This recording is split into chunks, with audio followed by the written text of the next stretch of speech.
Yeah. They can have another one to skip. Yeah. But my point is, we're going to get to a point where like you can't tell me that it is civil unrest is the reason why they're not exposing these aliens. I disagree. This story right here should have caused everybody to start burning shit in the streets, and it didn't. It's just barely part of a news cycle. I'm telling you right now, guys, I'll say this again, and it's because of TikTok and because of other social media platforms. If we found unassailable physical proof that there were aliens, it would be out of the news cycle in 2 weeks. Well, no one would care. Now, but in the 40s, maybe not. Of course not. You know what I mean? So okay. There's an argument. I see your perspective from a religious standpoint where they say aliens are fallen angels. And I actually agree, because on some level... Well, most Christians don't even believe there are aliens because they would have never received the word of God. Therefore, they could have never been saved. That's what, like, if we had Nick Fuentes on here, that's what he would say. Well, actually, he agrees with me. He thinks that they're aliens? Yeah. Oh, I didn't know that. Okay. But he most fundamental Christians I know don't believe that there's anything as aliens. But, like I was saying earlier, you don't know what you don't know. Sure. So they allege that these beings spoke to them, and they learned technology, they learned about how the world really works, sure, how people interact, and they learned things that we shouldn't be taught from like humans to humans. Yeah. So that argument is being said that like these beings are not material, they're more like spiritual, but they've been able to manifest in certain ways and show certain things in the human world. If they are spiritual, then they can travel faster than the speed of light. But unfortunately, what that guy said is they were biologics. And so biologics means that these things were made of I'm assuming carbon. That's what because the only way for you to determine something is biological versus something that is something that's not like inanimate is by it has to have some level of some ability for mitosis. It has to have some sort of equilibrium. There's definitions for what life is. For him to call it a biologic means that this thing cannot be made of a spirit. It's not a floating ghost. It's a physical object. But remember what I said. They allegedly spoke to human beings, sure, on how to create certain things that weren't. You're talking about aliens telling the Egyptians how to build the pyramids, that kind of stuff. That's in the old times, but I'm talking about recently now. Yeah, they've been able to build technology that wasn't ever done before, possibly done or seen before. Yeah, which is kind of like, okay, what if they built? I'm just being the devil's advocate here. What if they built that thing, whatever that was moving, and the spirit's piloting it? I don't know. I'm just saying, if they can talk to us or relate to us on some level, we could probably follow the instructions and build whatever they need built. I don't know. For sure. Yeah. Even if you ever read Contact by I forgot what the guy's name who wrote Contact. I forget it, the astronomer. If you even read that, the aliens don't come to us. They send us instructions on how to build a machine so that we can communicate with them, but they still don't come here because that cosmic speed limit, that's the problem. Matter cannot travel faster than that. And so that what it does is it makes our neighbors so far away that we can never get to them. That's the issue. And then the other thing that came up was that, okay, let's say they create this alien force out of nothing just to say, hey, here's the Messiah, here's the Antichrist, here's the end being that's going to save us all from this peril of earth, for example, famine, world hunger, money crisis, debt, people dying. He's going to be our savior. That could be an option too.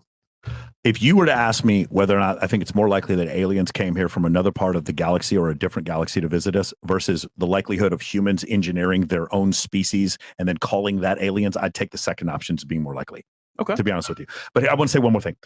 You've ever seen a B-2 Spirit? It's at a Whiteman Air Force Base in Namnoster, Missouri. These jets are about $1.2 million and they fly. They're just a flying wing. There's these massive bombers that are stealth. Have you ever seen the stealth bomber? So the B-2 Spirit is when it was first introduced, when it got out of Skunk Works in, what's it called? Lockheed Martin. The first flights, people would see it and they thought it was a UFO. Right. Because no one had ever seen it before. I've got news for you. The first time an F-35 flew, an F-22, the first time an F-16, an F-18, an F-14, and a B-2, I guarantee you the first time an F-117 flew, people thought they were alien spacecrafts. We don't recognize it. In 10 years, if it comes out that there's some hypersonic drone that can change direction super fast, we're like, oh, that's what that was. But we don't know. The point is, often UFOs are attributed to things that we don't know that are already happen. And the other issue is, man, I just like the bigger and faster drones get, the more and more, the less and less I put any credence to these accounts. Show me the body. That's it. That's all you got to do. Show me the body. You need to show me something on a display floor at CES that can fucking float with no animation or no jet rocket propulsion or anything. Just show it to me. That's all you got to do. And I just don't understand why anyone has an incentive to not do that. That's my point. I would find it hard to believe him if I didn't see it myself, but dude, what I saw that day was incredible. the speed it moved was insane, bro. I'm flying over Pakistan back in, I want to say 09, or no, this has been 06. And we look to our left and we see things we couldn't explain over Iran. So we fly near the border to Iran. And this is during when I used to fly, we'd go in Iraq one day and then we'd fly into Pakistan the other day. It was a KC-135 Stratotanker I was flying in. And we saw things that we didn't understand at all. We would see green glow sometimes at an aurora that would happen where electricity would go through the plane. These things, just because we don't understand them initially, we can't. What do you think they are? Do you think they're intelligent apparatus from adversaries? Do you think it's other aircraft from? I think it's a visual anomaly that you see, or it is it may be not an adversary. It may be our own country. Like I said before, the first time, if you and I think it's human? If you and I were walking around in 1982, and we were near Edwards Air Force Base in California, and we saw the first time an F-117 flew over us, we'd be like, "God damn, bro, aliens." You've never seen an airplane that looked like that in history. You would be like, what the fuck is that? The first time you saw a Global Hawk or a Reaper. You think it's potentially advanced aircraft that's human made that just hasn't been shown? Potentially, I think it's more likely, but you see UFOs are all different. There's some of them are Tic Tacs, some of them are saucers, there's a bunch of different things. So there's a bunch of different deals. I do believe my only point is, like, I can watch Nicki Minaj hit Cardi B in the head with a fucking shoe in 4K at 60 frames a second, but nobody can show me this alien. Like nobody can show me this UFO, and like clearly that's my only issue. And the other thing is, there's a lot of people who have incentive at this point to get famous. This is the problem is, like, it's not against the law to talk about UFOs. Even if you're deliberately not telling, you can talk about ghosts, UFOs, psychics, all that kind of stuff. No one takes you off the internet. There's no FTC violation for saying that. You can say it, you make a bunch of money, your cost of goods sold is zero because you're starting rumors, and people have an incentive to talk about this stuff. Like, there's an entire economy right there near Area 51 where I live in Vegas that's totally based on this idea that they're hiding aliens there. They're not hiding aliens there, but that is the first place that they flew the F-117, the SR-71. That's where at Groom Lake. That's where they flew the B-2. That's where they flew the F-35, the F-22. That's where we test our aircraft. That's what we're seeing. But anyway, I don't want to go too far because I know some people are just going to disagree with me. Like, oh, Michael, you don't know what you're talking about. But you still have to explain the distance equation to me, because there is a cosmic speed limit. That seems to be the biggest. So you want to answer? Yeah. How the hell did they get here? It is a distance in time equation. Like, they can't even get here, so everything else is disqualified. Yes. Right. Okay. And I see your perspective. In addition, that the other thing is with like there's too many people and there's too many points of failure for this cover up. This is not a cover up like you've had people talking in here about the invasion of Iraq and it had to do with the Office of Special Operations or whatever. That's a small group of people in that cover up. When we talk about this is 8 billion people involved in this cover up. Do you understand? We're all looking, dude. If there was a UFO right here, you don't think I'd pull out my fucking phone and start filming this shit? It was right there. I'd post that stuff in 2 seconds. Just a flying saucer, so right out here on this outside of this building. Of course, we would all show it. Even if I didn't believe in UFOs, if I saw one, I wouldn't try to I don't have an incentive to hide it. And so my point is, there's too many points of failure at this point. And Occam's razor would express to me that these are not alien spacecrafts. This is just a misidentified. I promise you, I tried to record it on my phone. I couldn't, bro. Just too fast. No, for sure. But I put my phone. It was like my point is, there's too many phones.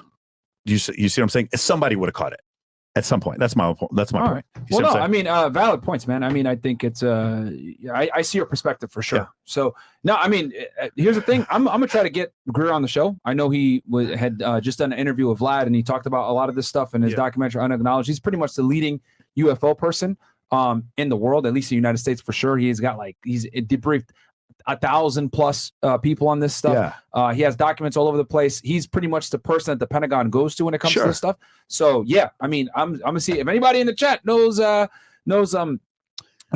somebody close to him. Let me know. We can all agree that there's something out there. I'd like to bring him on. Again, I agree there's some others, but here's my favorite part about this, because I'm kind of vaguely reading the chat. All the flat earthers and moon landing deniers who hate me, they're all sitting there like not taking me up on this, because if you believe the earth is flat and there's a dome over us, then you know there are no aliens, but yet they're not taking my side. They still believe it's aliens, even though they believe the earth is flat. It's like Princess Diana kills herself and faked her own death at the same time. Yeah. It's like she was murdered and she faked her own death. Like, they're stacking conspiracies on top of each other. Yeah. It's so funny. Even the moon landing deniers won't take my side on this, even though clearly, like, what I'm saying is based in fact. So I'll try to get him on the show. And for sure. I would love to, and it would be a civil discussion. Yeah, but he would, because I think he can explain this why. Because that's a valid point. I would love it. I don't want to believe there are no aliens. I want to believe there are. My My favorite book series of all time is The Expanse. The Expanse by James S. A. Corey. One of the greatest book series. The other one is The Three-Body Problem. I love books about aliens. That's why I got into astronomy.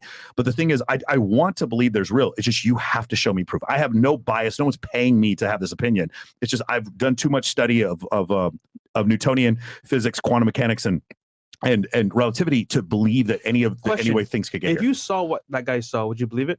If you saw something literally in the air going like this, but that's not what. Okay, so you're talking about Commander Favors. Yeah, Commander Favors. If I saw it, I would say something was down there. That's crazy. Fuck, man, we got to look and see what the Chinese have as far as drones. That would be my first intimation. The other guy who saw the biologics, bro. I got to know everything. You got to give me samples. I'm looking for mitosis. I'm looking for telomeres. Okay. I'm looking for the nucleus and the RNA and the DNA and the atom. Do they have DNA? What happens when I put this under this ultraviolet radiation? What happens when I burn this biolite? I'm looking for samples. Well, Greer said something crazy. He said when that plane crashed and they pulled out bodies, alien bodies from there, right? And he described them as having big eyes, no ears, a mouth, and a nose. And they were about 3 to 4 feet tall, right? He said that one of them was alive and they kept it alive for about 4 to 5 years and they died. The UFO.